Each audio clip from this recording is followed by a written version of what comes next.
It's been a long time since I last made a video.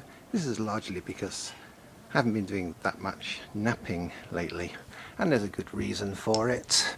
I'll explain later. But before I do that, I thought I'd just show something.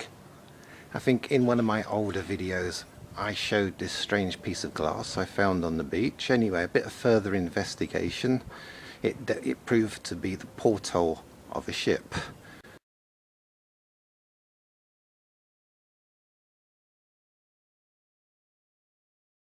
So anyway, I turned the porthole of a ship into this biface. Not the best biface in the world, or the best biface I've ever done, but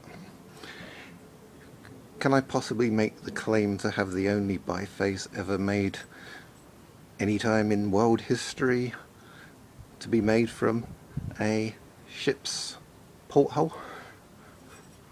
Perhaps I can. So, what I have been reason I haven't been napping is, I'll just give you a quick explanation, and it's largely, this is the reason. As you can see, I've gone into making tools. This is a napping kit, nice thick bit of leather, pressure flaker, and different sizes of copper boppers. And that's the reason I haven't been napping, because I just don't have any time to nap. I'm just, as fast as I make these, I'm selling them. I've now become a flint napping tools maker who never actually touches any flint.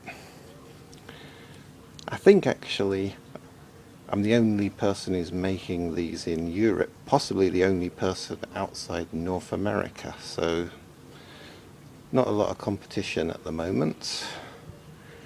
When I started napping, I had to get my kit from America. About 10 years ago I got it mail order on the internet, and everyone in this country or in Europe has to mail order from America, but now they don't. So, yep. So that's it. So that's my lot in life for the next few years. It's pretty much hammering copper and drilling nylon, day in, day out, week in, week out. That's my sorry existence. Anyway, I have just got some brand new flint in, and it's the standard stuff. I've shown it before from the quarry up in Suffolk. I did actually make something from it a little while ago. You can see a nice pile of debitage, and you can see some bigger chunks of debitage, and it's a beautiful flint. Look at that, pure black. Let's get a nice thin bit, stick it up like glass, almost transparent, and this is what I got from it.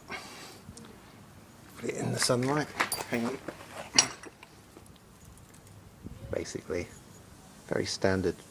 This is not entirely finished. It's a biface at the moment, but it's going to be trimmed a little bit there, and a couple of notches put in, and you recognise it's a Beaker dagger.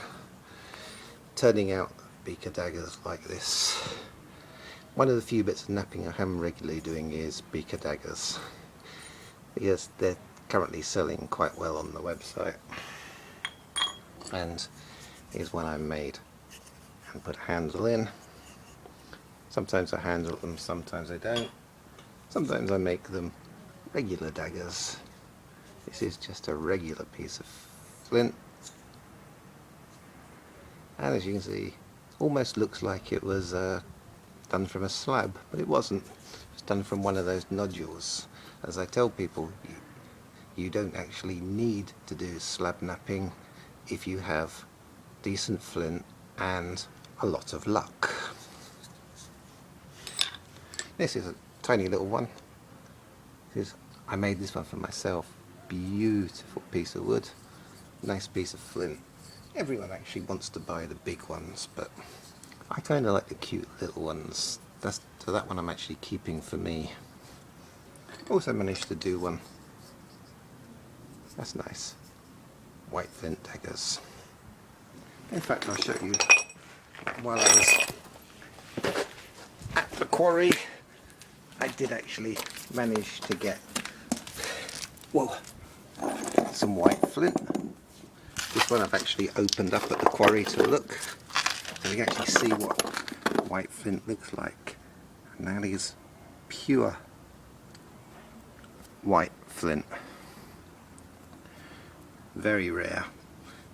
I mean, generally going to quarries I find about one of these every year or two. Sometimes we go a year without getting one. And I found 1, 2, 3 on this visit. So I'm very, very happy with that. Also I got this. Look at that.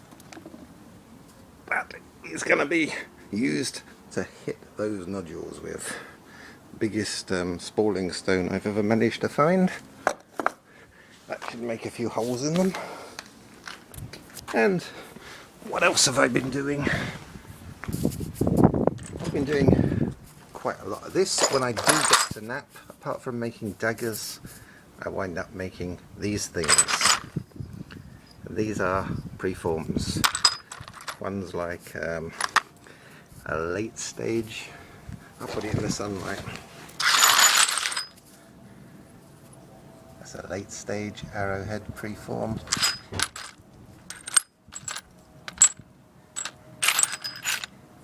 Again, nice and thin. We got some more early stage preforms. And they've been selling like wildfire. So it's basically napping kits and preforms, because people have a little bit of trouble getting, when they're beginners, getting flint down to that stages. So they never actually get to use their pressure flakers properly. So selling them with the napping kits means they can just go in and pressure flake and finish a decent arrowhead. Hey, there's a knife preform. Everything just needs a pressure flake. Okay, next kind of napping I've been doing is I thought I'd try my hand at a bit of Mesolithic napping. People don't usually try this, but I thought it would be fun to have a go. And this was done using the micro boring technique.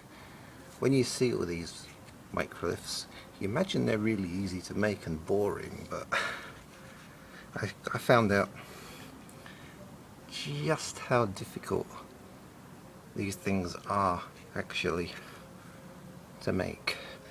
If you make them with modern tools like copper pressure flakers or sort of soft steel nails, they're going to be very, very easy. But these were all made with, authentically, with antler and with stone.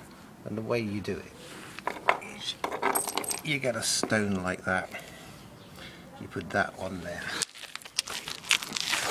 and you get another stone and you tap away.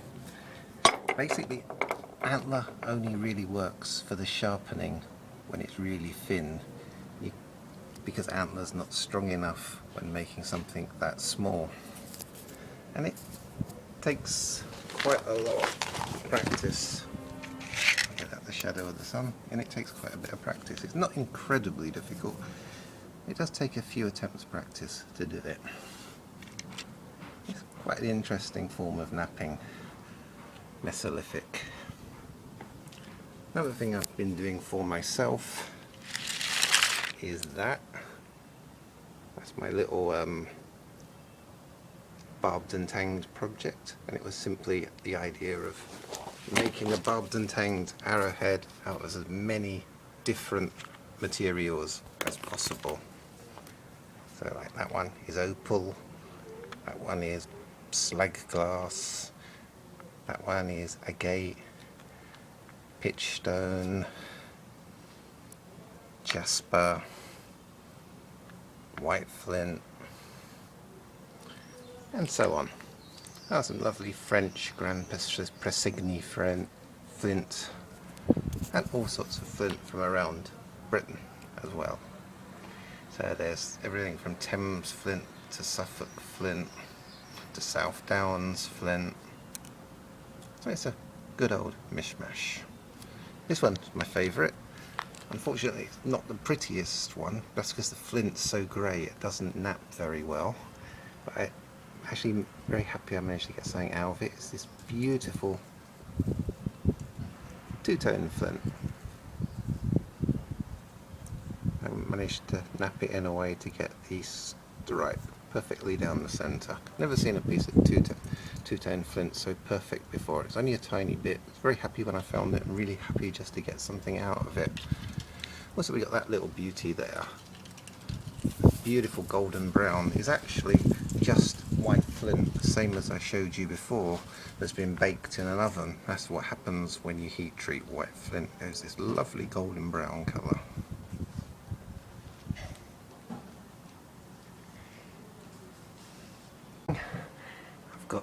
That's what I've been doing. Mostly not napping, but doing a little bit of napping whenever I've got the opportunity. And I've been doing a bit of other napping, but I can't actually show it to you because it's all gone off.